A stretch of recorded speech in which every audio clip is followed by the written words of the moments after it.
Assalamualaikum warahmatullahi wabarakatuh, murid-murid semua.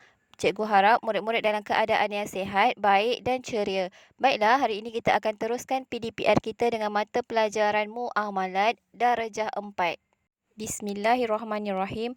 Allahumma ftah alaina hikmataka wansyur alaina min khazaini rahmatika ya arhamar rahimin. Amin. Baiklah, murid-murid boleh rujuk muka surat 23 dan juga 24. Pelajaran keempat, kita masuk tajuk yang baru hari ini iaitu berkaitan dengan Al-Hibah.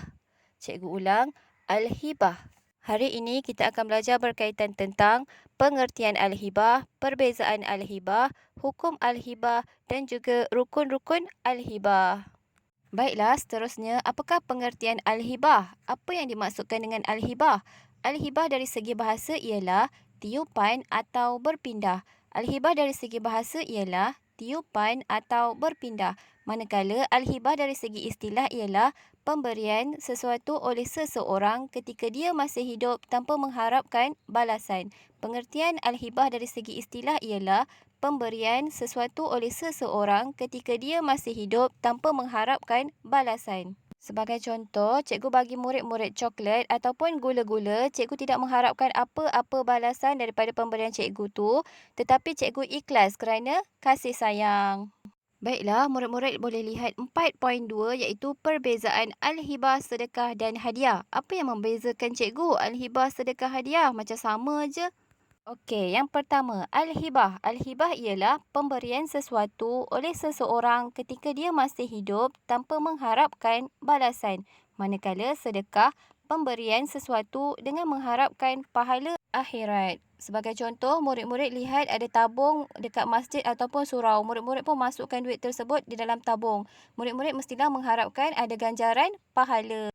Seterusnya, yang ketiga ialah hadiah. Apa itu hadiah? Hadiah ialah pemberian kerana memuliakan atau menghargai seseorang. Sebagai contoh, murid-murid telah bagi cikgu hadiah sempena Hari Guru kerana murid-murid telah menghargai jasa-jasa cikgu yang telah mengajar murid-murid di sekolah. Ataupun murid-murid bagi hadiah tersebut kepada ibu bapa murid-murid sempena Hari Ibu kerana mengenang jasa ibu bapa murid-murid yang telah mendidik dan membesarkan murid-murid. Baiklah, seterusnya, apakah hukum Al-Hibah? Hukum Al-Hibah ialah sunat. Hukum Al-Hibah ialah sunat. Apakah yang dimaksudkan dengan sunat?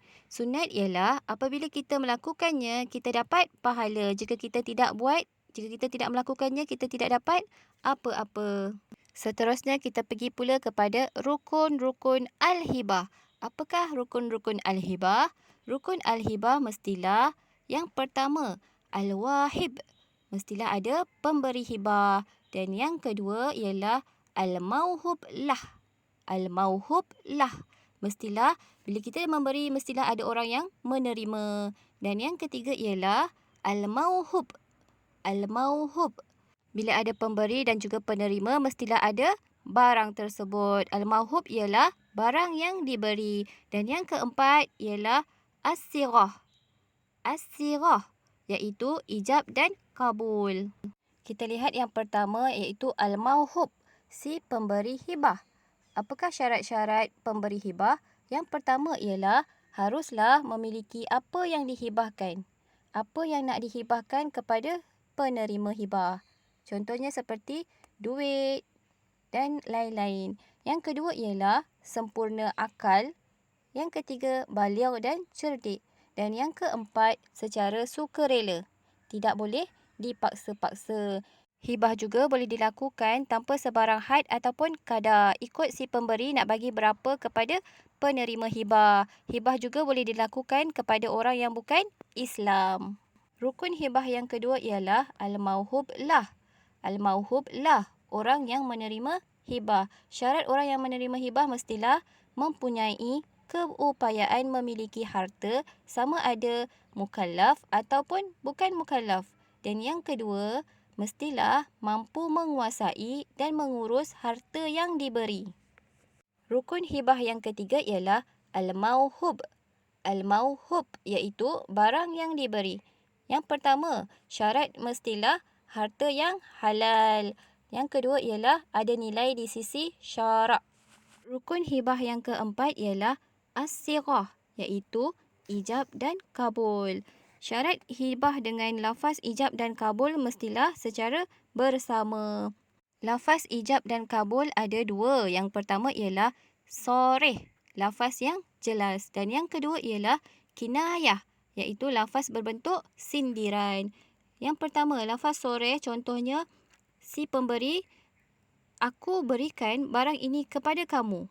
Maka lafaz qabul, si penerima, aku terima.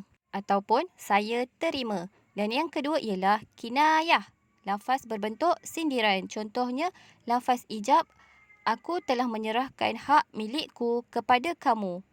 Ataupun aku jadikan barang ini untukmu. Lafaz qabul pula ialah aku redha ataupun saya redha. Alhamdulillah, hari ini kita telah belajar berkaitan dengan pengertian al-hibah, hukum al-hibah, perbezaan al-hibah dan juga rukun-rukun al-hibah. Sampai sini saja pembelajaran kita pada hari ini. Kita akan teruskan mata pelajaran seterusnya pada hari akan datang. Terima kasih murid-murid yang berjaya mengikuti PDPR Cikgu pada hari ini. Assalamualaikum warahmatullahi wabarakatuh.